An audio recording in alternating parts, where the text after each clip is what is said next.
35 coat देवतान, सत कहो सतलोक कहो, 33 कोट देवतान कहो, सत कहो तो आप सतलोक में है।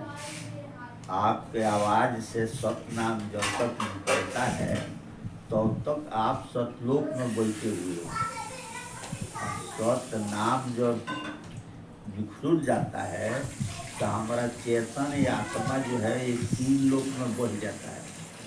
अब 3 लोक के फांसी क्या है, तो बहुत फांसी बताया सदगुरु का विषय।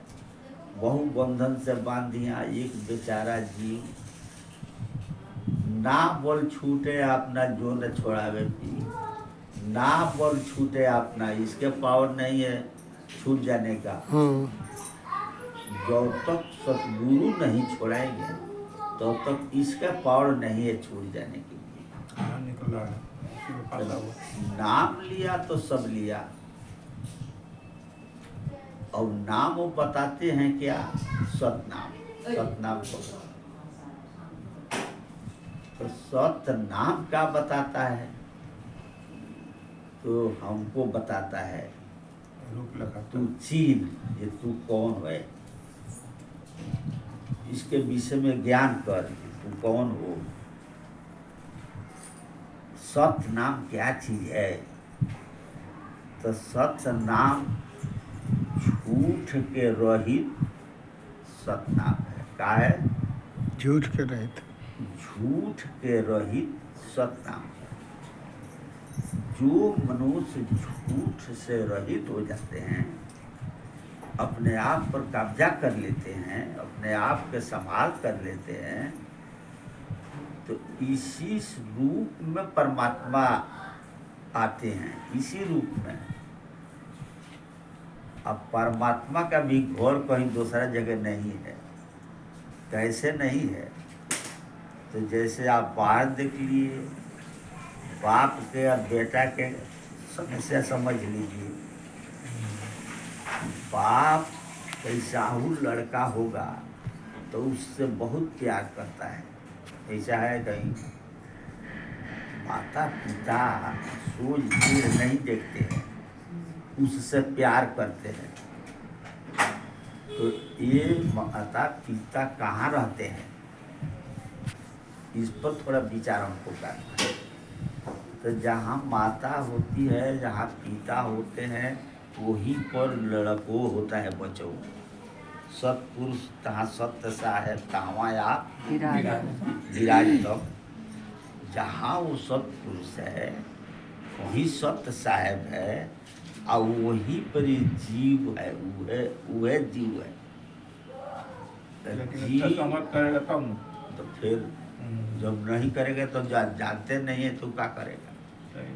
कहने का मतलब है कि हमको उसके विषय में पहचाने नहीं हुआ। हमने तो पहले ही से कह रहा हूँ कि भाई ये किस लिए सतनाम सुनाते हैं, दूसरा नाम तो नहीं सुनाते हैं। कबीर पंथी संत जो होगा वो यही सुनाएगा सतनाम को। तो सत्य नाम कहने से क्या फायदा होता है, उसको विषय में मैं बोल रहा हूँ। तो सत्य जो है वो हमारा रूप को दर्शाता है, ये तू कौन हो और मैं सत्य नाम क्या हूँ। तो सत्य नाम तो सत्य है, उसमें तो थोड़ा हूँ गड़बड़ नहीं है, लेकिन हम भी सत्य हूँ। तो अब हमको त्याग का करना है, हमने बताया पहले। अब हमको चाहिए सब झूठ के परहेज करना, झूठ नाम बोलना के नाम है सतनाम। और जहाँ सतनाम है उसको काल नहीं खा सकता है, याद करो। काल अगर चाहे उसको झपट्टा मार के खा जाने के, तो उसके मुंह में समाने वाला नहीं है। इसलिए काल का पावर सीज होता है सतनाम के साथ। सतनाम के सामने। वही काल जो है वो सतनाम के आगे माथा पटकता है। वही काल जो है सतनाम के सामने अपने हार मानता है, अपने को तुच्छ समझता है। क्यों? साँच हमसे कर्म नहीं हो पाता है, तो हम जहाँ साँच देखेंगे तो क्या करेंगे? वहाँ माथा पटकेंगे। और वहाँ हमको कौन उपाय है समझने का बात है। और हमारा यही उपाय है कि हाथ जोड़ेंगे, माथा पटकेंगे, उस सत्य के आगे अपना दुख सुना सकते हैं, चाहे आराधना कर सकते हैं, चाहे उस मंत्र को जाप कर सकते हैं। तो जब तक उस सत्य नाम के मंत्र के जाप नहीं होता है तो सत्य नाम नहीं सूता हुआ है। सत्य नाम जागृत है, उग्र ज्ञान है, पावरफुल है। खाली अपनाने की देरी है। लेकिन जो पकड़ने वाले साता होता है तो उसमें कुछ देरी लगता है, पकड़ लेता है। वो चुम्बक के सामने अगर लोहा, अगर सही लोहा है तो चुम्बक के सामने जब थोड़ा दूरी पर रहेगा तो चम्मच उसमें इतना शक्ति है कि उसको खींच के अपने में मिला लेगा, सटा लेता है।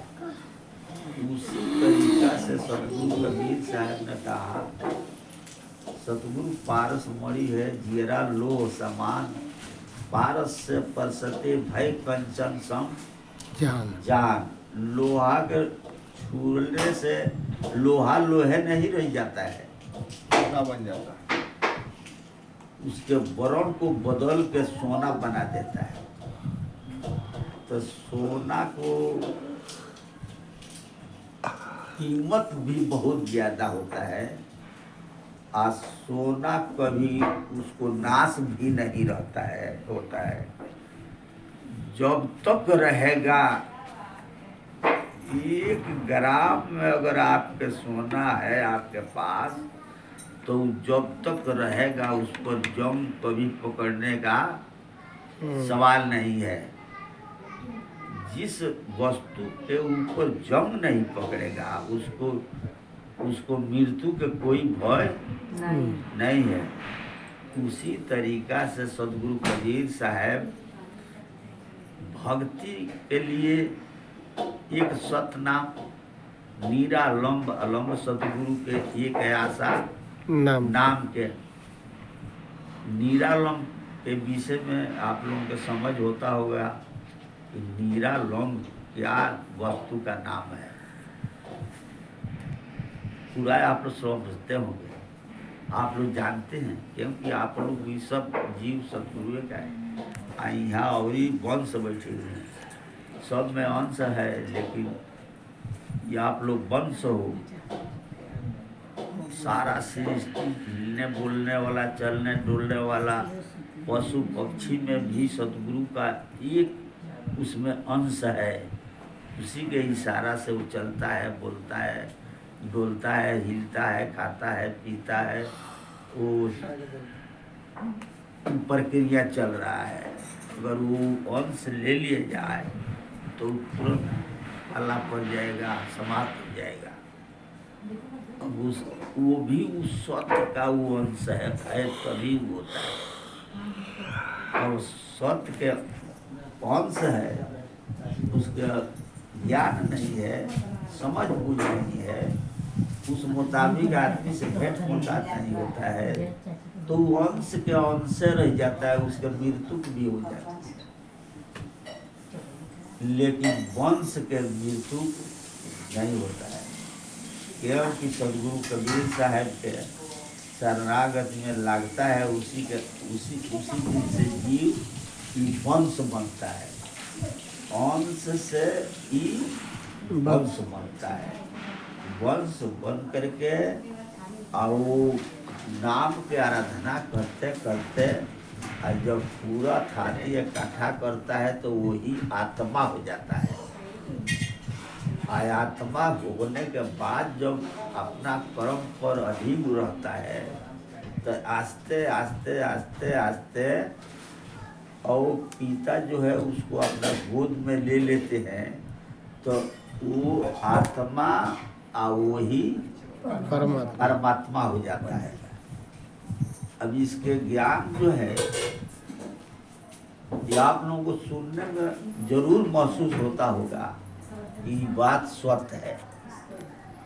काहे कि सत्य के पकड़ने के लिए सत्य का ही जरूरत लगता है। सत्य झूठ के परहेज करता है तो वो सत्य बनता है, और फिर वो सत्य जो है झूठ में मिल नहीं पाता है, नहीं मिलता है वो ना, मिलने का कोई सवाल नहीं। तो उसका प्रमाण है कि दूध में घी रहता है और दूध में पानी भी रहता है। दूध में घी भी है, दूध में पानी भी है। और हमको उसमें से घी लेना पड़ता है तो हम क्या करते हैं, उसको जुगती लगाते हैं, दही जमाते हैं। अब दही जमाने का मतलब क्या है कि गुआ जितना रहता है ऊपर को उबाल मार करके है और ऊपर आ जाता है, और छाछ जो है उसके डुप्लीकेट जो है पानी जो है जल जाता है और डुप्लीकेट नीचे बढ़ जाता है और ऊपर से छाली हो जाता है जा करके। और सब दहिया ले करके लोग नहीं महते हैं, खलिया घीच करके लिया करके तब उसको महते हैं। महने वाला जो होता है, अगर दांत पर दांत बैठा करके अगर महते रह जाए तो एक के बार महने से उसको जो है घी अलग हो जाएगा, छाछ अलग हो जाएगा। अगर महते महते हाथ जाते हो, हार मान के छोड़ देते हो, तब फिर जहाँ धुआं रहता है फिर वहीं पर जाके मिल जाता है और फिर उसका मुताबिक महना पड़ेगा, तब उसमें से घी बरकार निकलेगा। और नहीं तो आप मलते मलते रह जाइएगा तो निकलने वाला नहीं। इसलिए सदगुरु कबीर साहब ने कह दिया खोल दे, अरे तेरे राम तेरे में भजसी का है नहीं हो, हे मनुष्य तेरे राम जो है तेरा अंदर है, तू क्यों नहीं भजन करते। जैसे माखन में घी रहते है, बिनु झटके निकल से कभी नहीं हो, तेरे राम तेरे में भजसी काहे नहीं हो। जैसे लोथरी में आग रहते है, ये जो हम लोग माचिस जेब में रखे रहते हैं उसमें आग है, लेकिन जब तक उसको तीली निकाल करके उस पर फटकिएगा नहीं तब तक वो आग नहीं बनेगा, चाहे जिंदगी भर ले रहो, उसमें से प्रकाश कभी निकलने वाला नहीं है। जैसे मेहंदी में रंग रहतु है, बिना रगड़े निकसत कभी नहीं हो, तेरे राम तेरे में भजसी काहे नहीं हो। तो कहीं कबीर सुनो भाई साथ, बिनु भजले मिली है कब नहीं हो, तेरे राम तेरे में भजसी काहे नहीं। किस तरीके से होगा। मेहंदी में रंग है, मेहंदी का पाता हरा है, हम उसको रगड़ेंगे नहीं तो लाली निकलेगा। लोथरी में माचिस में आग है, माचिस में जेब में रखा हूँ, जब तक तीली पटकेंगे नहीं निकाल कर तब तक आग बढ़ेगा। जैसे मक्खन में घी रहता है, तो जब तक मक्खन को हम महेंगे नहीं तब तक घी नहीं बर्फ निकलेगा। उसी तरीका से सारा ज्ञान से प्रमाण से प्रमाणी है होता है कि सब मनुष्य के अंदर वो शक्ति है, लेकिन मनुष्य उसको समझ नहीं पाते हैं और ना कुछ समझियो लेते हैं, तो इसके जो है चित्तवृत्तियाँ के चोर चुरा लिया है तो ये मेहनत कर नहीं पाता है। बैठेगा तो सब चित्तवृत्तियाँ में वो चोर आ जाएगा, बस उसको चोरा ले जाएगा। कभी आप बैठिएगा तो पीठिया खजुआना लगेगा, और कभी बैठिएगा तो मुड़िया खजुआएगा। हाँ, कभी माने नाना प्रकार के आपको कलह कल्पना ऐसा ना बंधन में बांध दिया है कि आप ना चित्तवृत्तियाँ से अति होइएगा और ना वो संपत्ति मिलेगा। पाइएगा। अब इसलिए अब संत लोग सदगुरु का बताते हैं, हे मनुष्य सुनो, कुछ भोजन करे के अभ्यास करे के पावर रखो, थोड़ा थोड़ा जितने बने